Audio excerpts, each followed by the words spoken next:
पिछले वीडियो में हम लोग यह देख चुके कि कंडक्टर, सेमीकंडक्टर और इंसुलेटर में क्या अंतर है। अब हम लोग खास पढ़ेंगे सेमीकंडक्टर के बारे में। और आपको ये बात बताया गया कि सेमीकंडक्टर में से डिफाइन करने का जो मेन पॉइंट क्या है कि सेमीकंडक्टर में करंट का जो फ्लो होता है इलेक्ट्रॉन और होल दोनों के द्वारा होता है।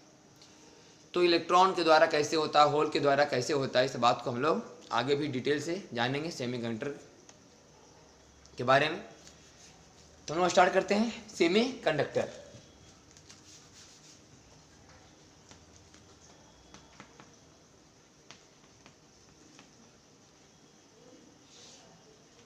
मेन रूप से हमें जिस सेमीकंडक्टर के बारे में पढ़ना है वो है आपका जर्मेनियम और सिलिकॉन। जर्मेनियम और सिलिकॉन, इसका एटॉमिक नंबर जर्मेनियम का 32 और सिलिकॉन का एटॉमिक नंबर 14। सिलिकॉन का एटॉमिक नंबर 14 और जर्मेनियम का एटॉमिक नंबर 32। तो जर्मेनियम हो चाहे सिलिकॉन हो, कोई भी सेमीकंडक्टर ने क्रिस्टलाइन स्ट्रक्चर के होते हैं। कोई भी सेमीकंडक्टर है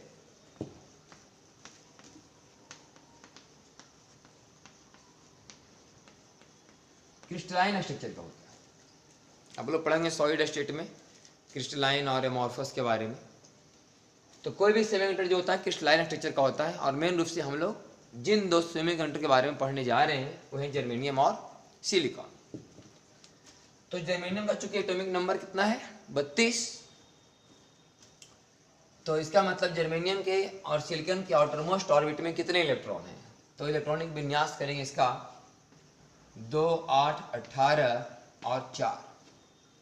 8, 2, 10, 18, 10, 28 और 4 32।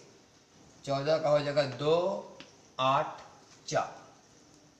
इस तरह से आप समझ सकते हैं कि जर्मेनियम हो चाहे सिलिकॉन, इसमें वैलेंस इलेक्ट्रॉन कितने हैं 4। जर्मेनियम या सिलिकॉन के सबसे आउटरमोस्ट ऑर्बिट में इलेक्ट्रॉन की संख्या कितनी है 4। इनके पास 4 वैलेंस इलेक्ट्रॉन है। और कोई भी एटम के बारे में आपको पता है कि अपने आउटरमोस्ट ऑर्बिट में ऑक्टेट पूरा करना चाहते हैं, 8 इलेक्ट्रॉन पूरा करना चाहते हैं। तो चूंकि इनके पास 4 इलेक्ट्रॉन है तो 4 इलेक्ट्रॉन इन्हें और चाहिए ऑक्टेट पूरा करने के लिए। तो इस कारण से जर्मेनियम हो या सिलिकॉन अपने दूसरे एटम से, जर्मेनियम का एक एटम जर्मेनियम के दूसरे एटम से बार्गेनिंग करता है मोल-जोल इलेक्ट्रॉन के बारे में, ऑक्टेट पूरा करने के बारे में।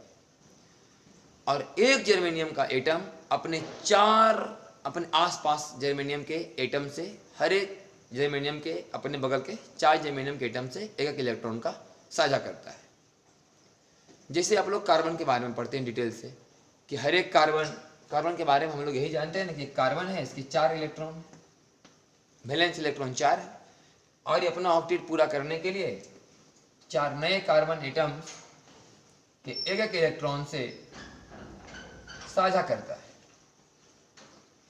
और कोवेलेंट बॉन्ड बनाता है। तो ठीक इसी तरीका से जर्मेनियम भी करते हैं और सिलिकॉन भी। तो जर्मेनियम हो या सिलिकॉन, जर्मेनियम भी एक जर्मेनियम जिसके 4 वैलेंस इलेक्ट्रॉन है, 4 नए जर्मेनियम के एटम से एक एक लेकर के शेयरिंग करते हैं। इसे बोलते हैं शेयरिंग ऑफ इलेक्ट्रॉन। शेयर कर रहा है इलेक्ट्रॉन को, दोनों का भागीदारी इसमें। इस इलेक्ट्रॉन को ईबी यूज कर रहे हैं और इस इलेक्ट्रॉन का ईबी यूज कर रहे हैं। तो इस तरह से हर एक जर्मेनियम ईबी अपने 4 आसपास से, ईबी अपने 4 आसपास से, इसके बारे में हम बात करेंगे। तो इस तरह से जर्मेनियम हो या सिलिकॉन हो, अपना ऑक्टेट पूरा करने के लिए कोई भी जर्मेनियम का आइटम अपने आसपास के 4 जर्मेनियम के एटम से इलेक्ट्रॉन का बार्गेनिंग करता है और हर एक से एक इलेक्ट्रॉन शेयर करता है और इस तरह से अपना ये ऑक्टेट पूरा करता है। और शेयरिंग ऑफ इलेक्ट्रॉन से जो बॉन्ड बनते हैं उन्हें हम लोग क्या बोलते हैं कोवेलेंट बॉन्ड। इस तरह से जर्मेनियम हो या सिलिकॉन कोवेलेंट बॉन्ड के द्वारा हर एक एटम एक दूसरे से जुड़े होते हैं। ये बात हम लोग समझ पाए। जर्मेनियम का जो मेन है, जर्मेनियम जो है ना कोल के ऐश से निकाला जाता है, राख से। कोल मैंने कोयला जो जला हुआ कोयला, उसके राख से जर्मेनियम का मतलब वहाँ से जर्मेनियम निकाला जाता है। और सिलिकॉन के बारे में आप समझ सकते हैं कि मतलब बालू से या किसी रॉक से, किसी चट्टान से, किसी पत्थर से या बालू में भी, वहाँ से भी सिलिकॉन निकाला जाता है। ये मतलब हुआ कि कहाँ से निकाला जाता है सिलिकॉन या फिर जर्मेनियम, जिसका उपयोग हम लोग आज कर रहे हैं सेमी कंडक्टर के तौर पर। तो ये कहाँ से आ रहा है जर्मेनियम और सिलिकॉन? तो बताया आपको कि जर्मेनियम जो है मेन रूप से ना कोयला जो होता है, कोल, उसका जो आग से राख, उससे निकाला जाता है जर्मेनियम। और सिलिकॉन किसी रॉक से या बालू से भी निकाला जाता है।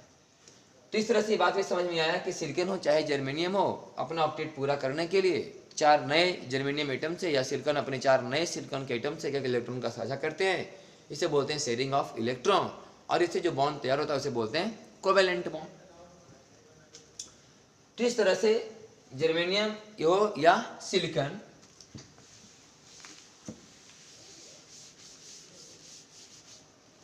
अगर हम जर्मेनियम के बारे में बात करें,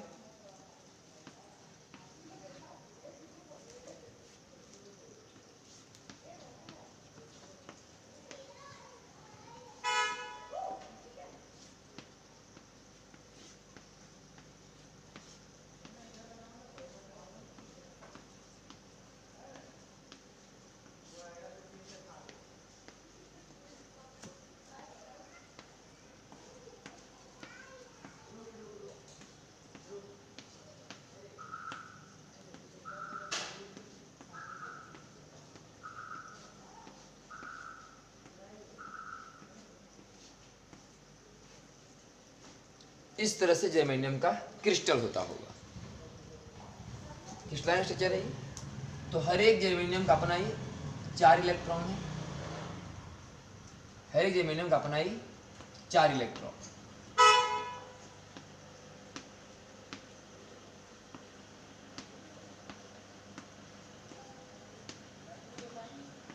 और जो कहानी जर्मेनियम का है वही कहानी सिलिकॉन के साथ भी है।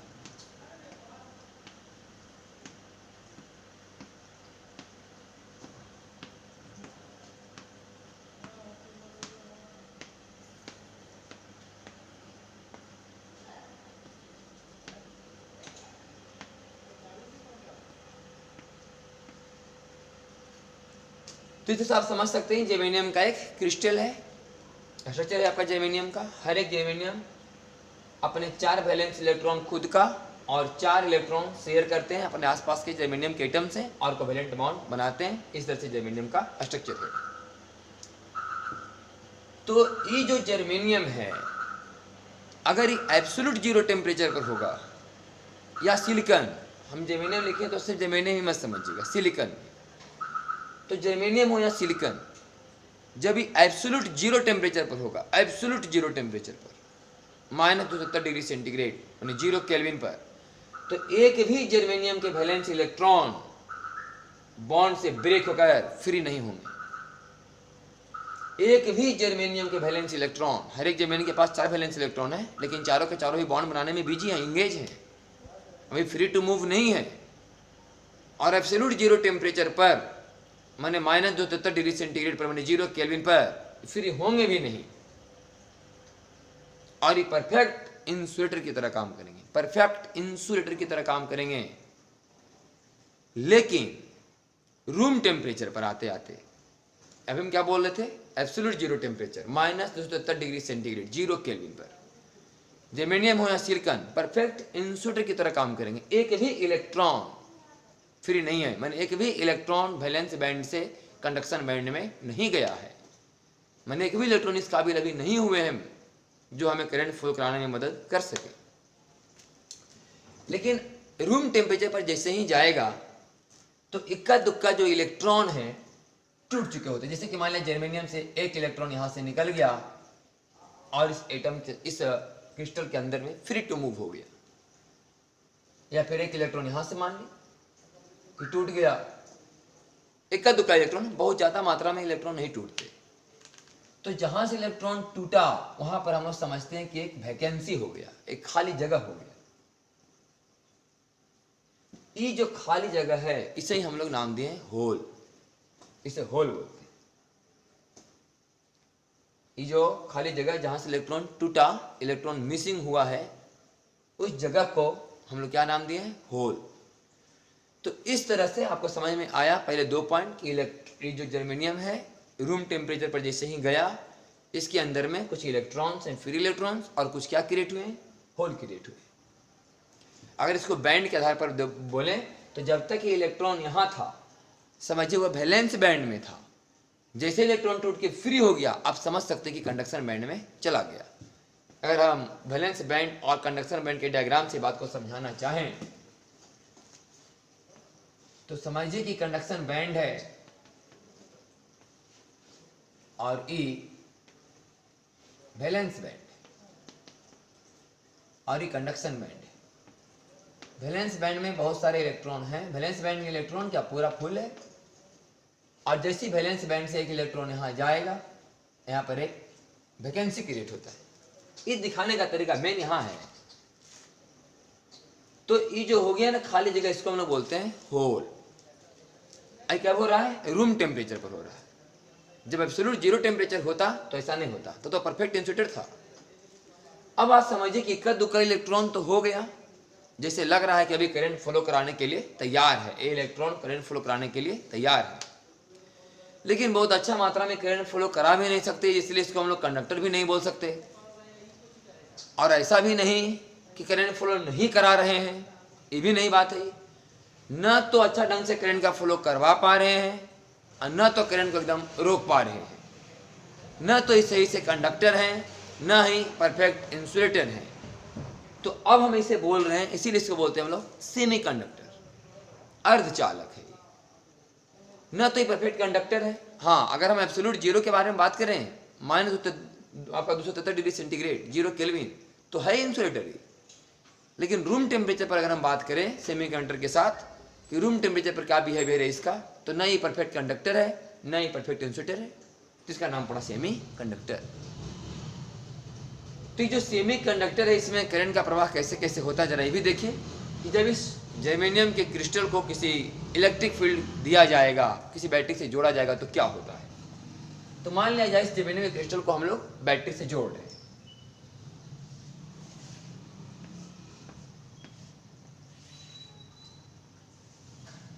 बैटरी से जोड़ने का मतलब यहाँ कुछ बैटरी जोड़ने वाली बात नहीं समझना है, बस समझना है कि इसे इलेक्ट्रिक फील्ड दिया गया, प्लस माइनस, यहाँ प्लस और यहाँ माइनस।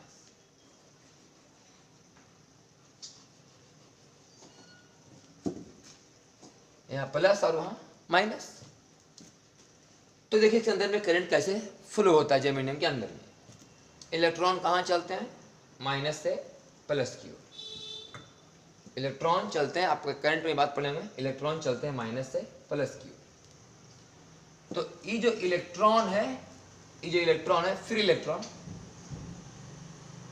ये जो फ्री इलेक्ट्रॉन है इधर चलना शुरू होगा, क्योंकि यहाँ प्लस है, तो प्लस इलेक्ट्रॉन को अपनी तरफ खींचेगा और माइनस इलेक्ट्रॉन को रिपेल करेगा। तो इसके अंदर में जो फ्री इलेक्ट्रॉन है वो माइनस से प्लस की ओर आना शुरू होंगे। तो एक तो करंट इससे फ्लो होगा इस इलेक्ट्रॉन के द्वारा, इधर से इलेक्ट्रॉन इधर से आएंगे, फिर तार के माध्यम से इधर चले जाएंगे, फिर यहाँ से आएंगे, इलेक्ट्रॉन का प्रवाह होता रहेगा। तो हम लोग बोलेंगे करंट इधर से चल रहा है। हम लोग करंट में पढ़े थे ना कि करंट का प्रवाह इलेक्ट्रॉन का जिधर डायरेक्शन ऑफ मोशन है उसके जस्ट अपोजिट माना जाता है। तो ये माइनस इलेक्ट्रॉन को इधर रिपेल करेगा और प्लस इलेक्ट्रॉन को, इस फ्री इलेक्ट्रॉन को अपनी तरफ खींच रहा है। इस कारण से सर्किट में इलेक्ट्रॉन इधर से इधर फ्लो होगा और हम लोग बोलेंगे कि करंट इधर से चला ड्यू टू फ्री इलेक्ट्रॉन। साथ ही साथ होता क्या है कि ये जो होल है एक स्ट्रॉन्ग सेंटर है अट्रैक्शन ऑफ इलेक्ट्रॉन का। ये जो होल है एक स्ट्रॉन्ग सेंटर है अट्रैक्शन ऑफ इलेक्ट्रॉन का। तो ये जो होल है ना, कहीं से कोवेलेंट बॉन्ड वाले ही इलेक्ट्रॉन को, वैलेंस इलेक्ट्रॉन को, तो फ्री इलेक्ट्रॉन हो गया। अब इन्हें वैलेंस इलेक्ट्रॉन नहीं कहा जाएगा, इन्हें बोला जाएगा conduction electron, mobile electron, free electron.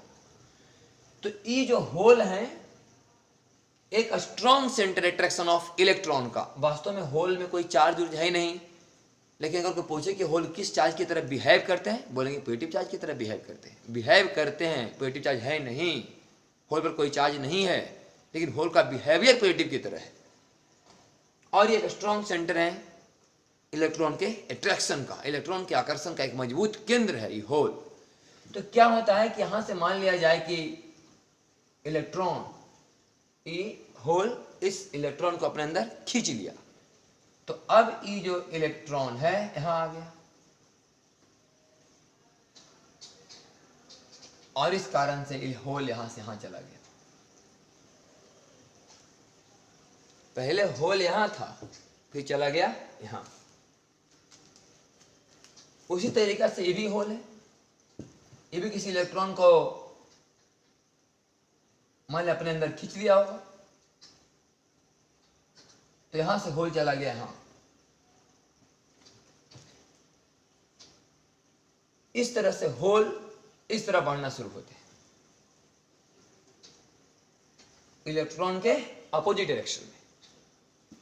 लेकिन ये होल कोई पार्टिकल थोड़ा नहीं, होल तो एक जगह है।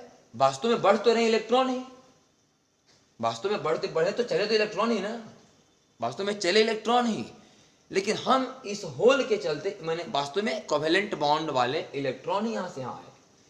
हम बता रहे हैं कि होल यहां से यहां गया, होल गया नहीं, होल क्रिएट हुआ है। होल गया कहां? गया तो इलेक्ट्रॉन यहां से, गया तो इलेक्ट्रॉन यहां से। होल तो क्रिएट हुए हैं, लेकिन फिर भी इसको बोलते हैं हम लोग होल करंट। क्यों? क्योंकि अगर ये होल नहीं होता तो क्या इलेक्ट्रॉन यहां से यहां आ पाता? नहीं आ पाता।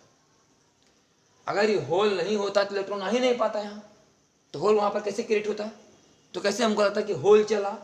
वास्तव में होल तो चले नहीं, होल क्रिएट हुए हैं।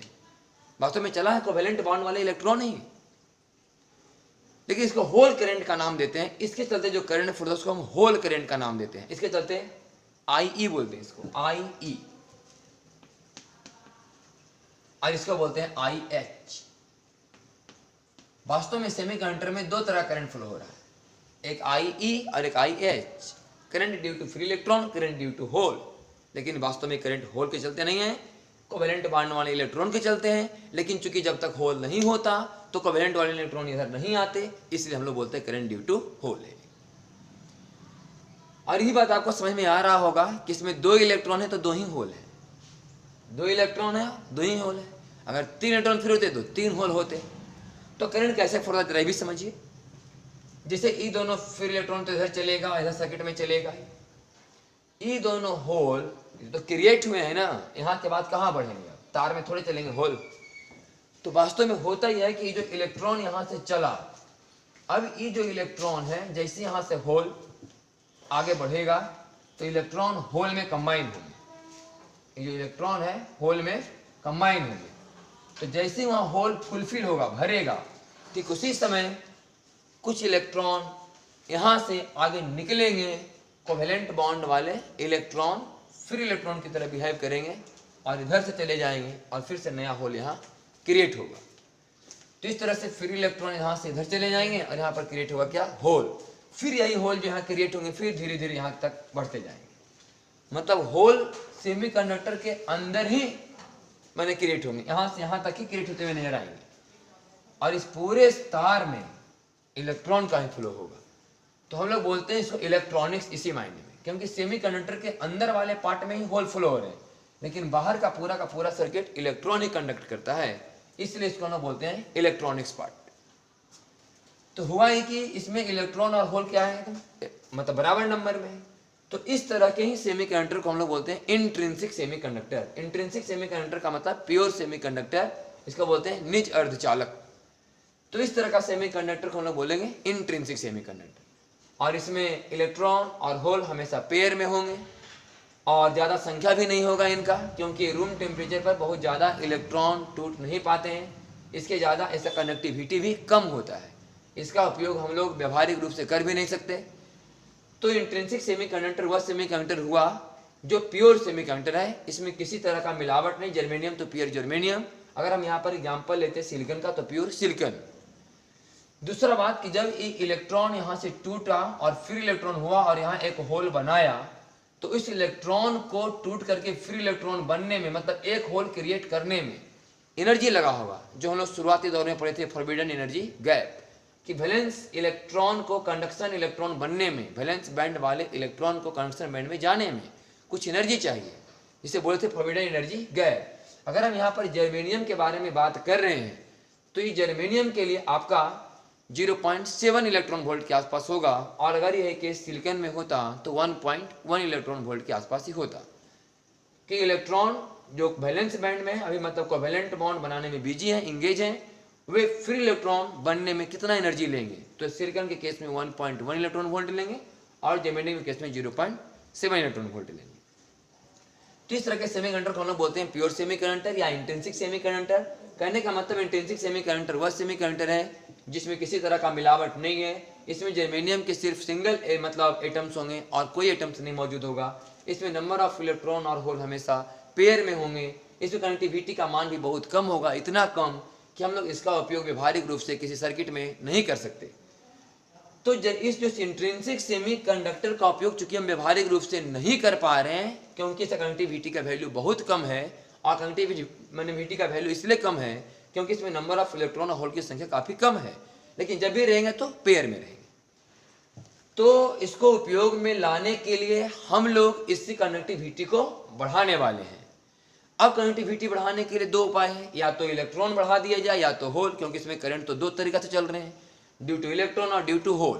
तो या तो अगर होल बढ़ जाएगा फिर भी कनेक्टिविटी का मान बढ़ जाएगा, या तो इलेक्ट्रॉन बढ़ जाएगा फिर भी कनेक्टिविटी का मान बढ़ जाएगा। तो इस इंट्रिंसिक सेमीकंडक्टर की कंडक्टिविटी बढ़ाने के लिए हम लोग इस इंट्रिंसिक सेमीकंडक्टर में कुछ इम्प्योरिटीज मिलाने वाले हैं। इम्प्योरिटीज मतलब अशुद्धियां, कुछ इसमें मिलावट करेंगे, मिक्स करेंगे, ताकि इस कनेक्टिविटी को बढ़ाया जा सके। और बढ़ाने का मेरा दो ही मकसद होगा, या तो इसके नंबर ऑफ इलेक्ट्रॉन को बढ़ा दें, फ्री इलेक्ट्रॉन्स को, या तो नंबर ऑफ होल को। तो नंबर ऑफ इलेक्ट्रॉन बढ़ाना है कि नंबर ऑफ होल बढ़ाना है, इसी के आधार पर हम यह तय करते हैं कि इसमें किस वैरायटी के इम्प्योरिटीज इसमें डाले जाएंगे। लेकिन जो भी इम्प्योरिटी डाला जाएगा उसका मकसद यही होगा कि या तो नंबर ऑफ इलेक्ट्रॉन की संख्या बढ़ा दी जाए या नंबर ऑफ होल। तो ये जो हम लोग इसमें इम्प्योरिटीज मिलाने वाले हैं इंट्रिंसिक सेमीकंडक्टर में, इस मिलाने की प्रक्रिया को डोपिंग कहते हैं। इस प्योर सेमीकंडक्टर की कनेक्टिविटी को बढ़ाने के लिए इसमें जो भी इम्प्योरिटीज हम मिलाने वाले हैं, क्या मिलाएंगे ये तो हम लोग बाद में तय करेंगे कि, और इसका मकसद इस आधार पर होगा कि हम लोग बढ़ाना क्या चाहते हैं, नंबर ऑफ इलेक्ट्रॉन की नंबर ऑफ होल। खैर जो भी मिलाएंगे, मिलाने की इस प्रक्रिया को हम लोग डोपिंग कहते हैं। तो ये भी आता है लिखने के लिए कि डोपिंग क्या है, तो हम लोग लिखेंगे कि इंट्रिंसिक सेमीकंडक्टर जो होता है प्योर होता है, उसमें किसी तरह का मिलावट नहीं होता, और उसमें इलेक्ट्रॉन और होल मतलब हमेशा पेयर में होते हैं, कनेक्टिविटी का मान इसका कम होता है। इसका हम लोग उपयोग व्यवहारिक रूप से कर नहीं पा रहे हैं, तो अगर इसको हम लोग व्यवहार में लाना चाहते हैं, उपयोग में लाना चाहते हैं, तो यह जरूरत है इस कनेक्टिविटी को बढ़ाने का। अब कनेक्टिविटी बढ़ाने के लिए इसमें कुछ इम्प्योरिटीज मिलाए जाएंगे, इम्प्योरिटीज मिलाने की इस प्रक्रिया को ही हम लोग डोपिंग कहते हैं। अब जब इसमें डोपिंग हो जाएगा, इम्प्योरिटीज मिला दिए जाएंगे, तो कोई ना कोई तो एक बढ़ेगा, या तो नंबर ऑफ इलेक्ट्रॉन बढ़ेगा या तो नंबर ऑफ होल, वो तो हम लोग तय करेंगे कि मिलाया क्या गया है। तो डोपिंग करने के बाद मैंने इम्प्योरिटीज मिलाने के बाद अब इस इंट्रिंसिक सेमीकंडक्टर का नाम बदल के हो जाएगा एक्सट्रिंसिक सेमीकंडक्टर, बाह्य अर्धचालक। पहले इसका नाम था निज अर्धचालक इंट्रिंसिक सेमीकंडक्टर, और अब इसका नाम हो जाएगा एक्सट्रिंसिक सेमीकंडक्टर। तो एक्सट्रिंसिक सेमीकंडक्टर क्या है, तो फिर से वही बात इसमें भी रिपीट करना है कि इंट्रिंसिक सेमीकंडक्टर का कनेक्टिविटी चूंकि कम था, इसमें नंबर ऑफ इलेक्ट्रॉन और होल की संख्या काफी कम थी, कनेक्टिविटी का मान बहुत कम था, हम लोग इसका उपयोग व्यवहारिक रूप से कर नहीं पाए। तो इसकी कनेक्टिविटी को बढ़ाने के लिए हम लोग इसमें इम्प्योरिटीज मिलाए, और मिलाने की प्रक्रिया को डोपिंग कहे। तो डोपिंग करने के बाद जो नया तरह का हमें सेमीकंडक्टर मिलेगा उसे हम लोग नाम दिए हैं एक्सट्रिंसिक सेमीकंडक्टर। तो यहाँ पर 3 पॉइंट हम लोग पढ़े, इंट्रिंसिक सेमीकंडक्टर, दूसरा डोपिंग क्या है, और तीसरा एक्सट्रिंसिक सेमीकंडक्टर। अब एक्सट्रिंसिक सेमीकंडक्टर का तो 2 वैरायटी आपको पता चल रहा होगा कि एक बार में हम लोग इम्प्योरिटीज ऐसा मिलाए होंगे कि फ्री इलेक्ट्रॉन बढ़ जाए, एक बार में ऐसा मिलाए होंगे कि होल बढ़ जाए। अगर फ्री इलेक्ट्रॉन बढ़ जाए तो फ्री इलेक्ट्रॉन तो नेगेटिव चार्ज की तरह काम कर रहा है, और होल पॉजिटिव चार्ज की तरह काम कर रहा है। पॉजिटिव चार्ज है ही नहीं, इसका बिहेवियर है पॉजिटिव चार्ज के जैसा। इसलिए जब एक्सट्रिंसिक सेमीकंडक्टर के बारे में हम लोग पढ़ेंगे तो उसमें 2 वैरायटी का पढ़ाया जाएगा एक्सट्रिंसिक सेमीकंडक्टर। एक ऐसा एक्सट्रिंसिक सेमीकंडक्टर जिसमें नंबर ऑफ इलेक्ट्रॉन ज्यादा होंगे, एक ऐसा जिसमें नंबर ऑफ होल ज्यादा होगा। क्योंकि नंबर ऑफ जब होल ज्यादा होगा और होल एक पॉजिटिव चार्ज की तरह बिहेव कर रहा है, इसलिए उसका नाम रखते हैं P type semiconductor, positive type semiconductor. लेकिन पॉजिटिव टाइप कहने का मतलब ये कभी नहीं होगा कि वह पॉजिटिव है, वास्तव में न्यूट्रल नहीं है, वास्तव में वह न्यूट्रल नहीं है। नाम सिर्फ इसलिए दिया गया क्योंकि होल ज़्यादा मात्रा में, मेजॉरिटी चार्ज कैरियर्स हैं, बहुसंख्यक आवेश वाहक हैं। तो बहुसंख्यक आवेश वाहक में चूंकि होल होगा और होल एक पॉजिटिव चार्ज की तरफ बिहेव करते हैं, इसलिए इसका नाम सिर्फ रखा गया P type semiconductor, positive type semiconductor. इसका कदापि मतलब नहीं कि यह पॉजिटिव चार्ज है, वास्तव में न्यूट्रल नहीं होते हैं पी टाइप भी। उसी तरह से होता है एन टाइप सेमीकंडक्टर, जिसमें इलेक्ट्रॉन ज़्यादा होगा, चूंकि नेगेटिव चार्ज पार्टिकल ज़्यादा होंगे, नेगेटिव चार्ज पार्टिकल के द्वारा कंडक्शन का काम ज़्यादा हो रहा है, कंडक्टिविटी इलेक्ट्रॉन का ज़्यादा होगा, इसलिए इसको बोलते हैं एन टाइप सेमीकंडक्टर। फिर वही बात कि एन टाइप सेमीकंडक्टर भी न्यूट्रल है, उसमें कोई नेगेटिव चार्ज वाली बात नहीं है। एन टाइप हो या पी टाइप, दोनों आपस में दोनों के दोनों न्यूट्रल ही है। क्योंकि जब इसमें मिलावट जब किया जाएगा, डोपिंग जब किया जाता है, तो जब हम डोपिंग करते हैं तो जिस मटेरियल को या जिस एलिमेंट को इसमें मिलाते हैं उसमें पूरे एटम्स मिलाए जाते हैं, न कि उसका इलेक्ट्रॉन चुन चुन के बाहर निकाल के इसमें डाल दिया जाता है, ऐसा नहीं होता। तो नेक्स्ट वीडियो में हम लोग बात करेंगे पी टाइप सेमीकंडक्टर और एन टाइप सेमीकंडक्टर के बारे में।